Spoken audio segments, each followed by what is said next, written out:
Now I'm taking Dixie Belle's Feathers decoupage paper and I'm going to decoupage them on the drawer sides. First I'm going to apply clear satin all the way across here.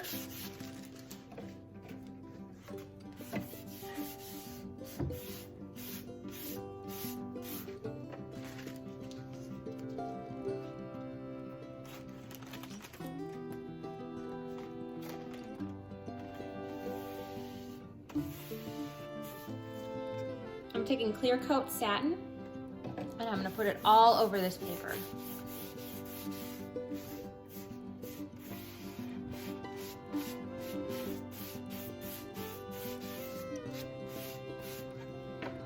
Then I'm going to take an old credit card and I'm just going to pull my satin back.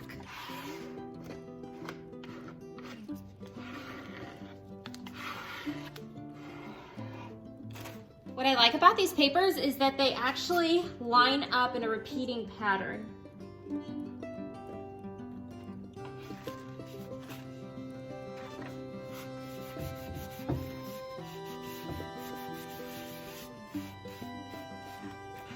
We're gonna let this dry, and then once it's dry, I'll take my sanding sponge and I'll just run over the edges, and that'll cut the tissue.